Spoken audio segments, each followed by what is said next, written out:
Eduardo, no bloco passado, a gente comentou sobre o PMDB. Uhum. O PMDB hoje é o partido mais fisiológico que a gente tem no país, por isso que ele se adapta muito bem aos governos? Na verdade, a gente fala mais de pragmatismo do que fisiologismo propriamente dito, né? O fisiologismo envolve várias circunstâncias, como, por exemplo, interesses pessoais do sujeito que se filia a um partido. O PMDB é um partido que tem muita rotatividade também. Você vê pessoas de vários outros partidos entrando no PMDB, saindo do PMDB, uns com essas características que você apontou, quer dizer, do fisiologismo, do interesse imediato, enfim. E outros, de uma certa maneira, negociando espaços de poder, né? O que se chama de fisiologismo no Brasil é a tradução do fato de que o partido passa a ocupar espaços na máquina pública. E esses espaços levam à configuração e ao atendimento de interesses e de demandas que, por exemplo, nos Estados Unidos são atendidas pelos grupos que são conhecidos como lobby, né? Só que o lobby, mesmo nos Estados Unidos, como ele foi regulamentado, ele levou a uma situação em que, por exemplo, em 1970, 5 a 7% dos congressistas que saíam, que encerravam seus mandatos, iam trabalhar em empresas de consultoria e em lobbies. Em 1990, isso já era 50%. Então, o lobby acabou se transformando, quer dizer, uma ideia interessante de dar uma configuração, de se atender de maneira transparente aos interesses que são legítimos ou não, enfim, que se apresentam das indústrias, dos setores, enfim, da agricultura, né, dos militares, inclusive, no Congresso, isso acabou se transformando num mal. Por quê? Porque, por exemplo, as grandes empresas americanas, elas têm lobbies para que determinadas leis sejam aprovadas. Outro dia eu estava lendo que um lobby investiu 1,5 milhão numa pequena alteração, quase que passou despercebida na legislação trabalhista americana. Isso redundou em mais de 100 bilhões de lucros para as empresas envolvidas, quer dizer, de impostos que não foram pagos, etc. Quer dizer, na verdade, foram 6.000% de lucratividade no investimento que se fez no lobby. Então, o lobby é um grande negócio, né? E aqui como no Brasil, isso aqui é meio obscuro ainda. Por aí, daí nós falarmos em fisiologismo. Na verdade, isso não são interesses que não se manifestam claramente e que estão no Caixa 2, estão nas doações ocultas, né? A legislação, inclusive, agora voltou a determinar que as doações não sejam apresentadas de maneira transparente e as empresas estão gostando muito disso, os doadores estão gostando muito disso, principalmente os que têm interesses que não podem aparecer.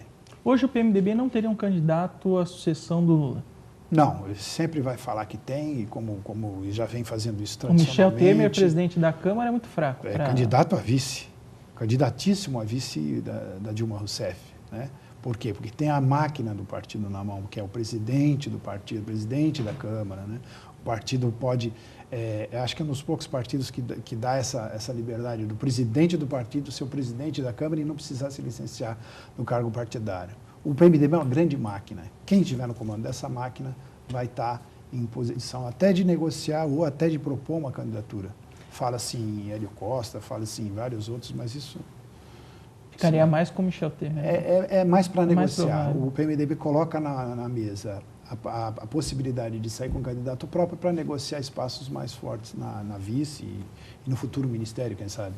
Agora, falando em negociação, o Lula usou uma frase fantástica, né? Se Jesus Cristo fosse vivo, ele faria um acordo até com Judas. O que você achou dessa frase? Se referindo exatamente ao PMDB.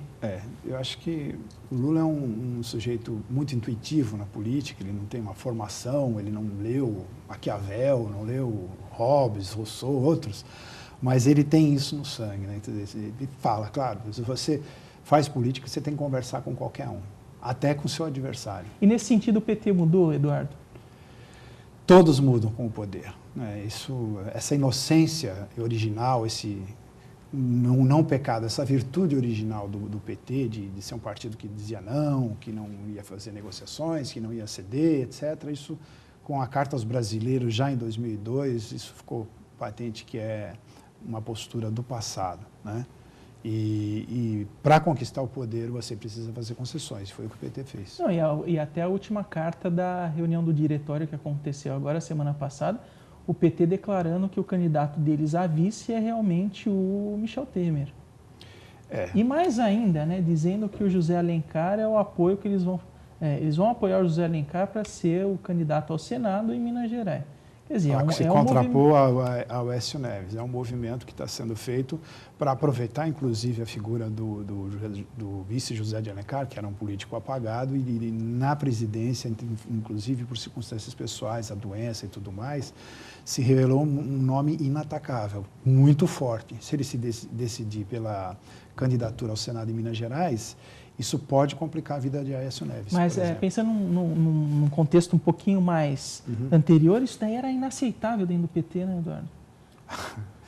Uma declaração pública a favor de um vice que não é do partido, apoiando um senador também, apesar de ser vice do Lula, mas que é de outro partido. Quer dizer, o PT sempre primou pela chapa pura, pelo purismo, né? Pelo purismo, etc. Não, isso foi depurado.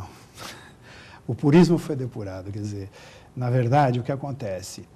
Você tem uma liderança, até o André Singer escreve isso na revista Novos Estudos Sebrap, a última que está no ar aí, dizendo o seguinte, existe alguma coisa parecida com o lulismo, né? Setores da sociedade que nunca se envolveram politicamente, que nunca tiveram uma entrada política via partido, via ideologia mesmo, né? Que é o que ele chama de um subproletariado, passaram a fazer política de uma certa maneira. As pessoas beneficiadas pelas políticas essenciais do governo, as pessoas que melhoraram de vida, etc., né? Isso cria uma pressão social muito forte e valoriza a figura de um líder, mesmo que ele não se declare como tal dentro do partido. Então, essas mudanças que o PT fez ao longo do tempo foram, primeiro, por conta de uma desarticulação da direção, a questão do mensalão em 2005, Zé Dirceu, o Genuíno, etc., que estão voltando agora, né, Delúbio e outros, e por conta do fortalecimento da figura do Lula. O Lula é um grande negociador, é um grande articulador, é um grande conversador politicamente. Então, o que ele fez foi transformar o PT um pouco à sua face. E o PT passa a negociar, inclusive cedendo espaço em muitos estados para Sérgio Cabral no Rio de Janeiro e para outros candidatos em outros lugares. Agora, não há possibilidade também, o Lula lançou a Dilma ano passado. Nós acompanhamos a eleição no Chile no finalzinho do ano, e agora o primeiro turno no final de dezembro e o segundo turno agora em janeiro. E o candidato que se elegeu foi o candidato da oposição. Mesmo a Michelle Bachelet tendo 80% de aprovação entre a população. Isso não pode acontecer no Brasil também? Quer dizer, a transferência de voto para o candidato do Lula, no caso a Dilma, pode ser um fator complicador nesse processo? A Dilma pode não ser eleita achando que tem os votos que o Lula tem hoje? Pode acontecer de tudo. Pode acontecer uma transferência massiva, pode acontecer que a popularidade do Lula não seja suficiente para empolgar, mesmo porque também você precisa ver o desempenho da candidata, né? Agora, algumas diferenças são bem marcantes nesse processo, tanto no Chile quanto no Brasil. Apesar de ter uma popularidade muito alta, a situação econômica no Chile não está muito boa, né? E a economia determina a postura do eleitorado, né? No caso do Brasil, você tem os dois lances ao mesmo tempo. Você tem a popularidade alta do presidente, né, que leva a candidata para todo lado, que mostra essa candidata, ela está começando a se tornar visível, está começando a se tornar conhecida, né? E você tem uma situação econômica tremendamente favorável. Todos os analistas, inclusive internacionais, falam que o Brasil foi o último país a entrar na crise e o primeiro a sair dela. Sai com um crescimento fantástico do número de empregos, 1 milhão de empregos em 2008, sai com uma previsão de crescimento de 5% no ano que vem, quer dizer, em pleno ano eleitoral, com Copa do Mundo, né, com uma série de programas novos sendo lançados e obras sendo inauguradas, e a situação econômica favorável, a possibilidade da transferência é muito alta. E as pesquisas parecem que já começam a indicar esse fenômeno. No último bloco a gente fala um pouquinho mais sobre essa questão. Nós voltamos logo em seguida com o programa Contraponto.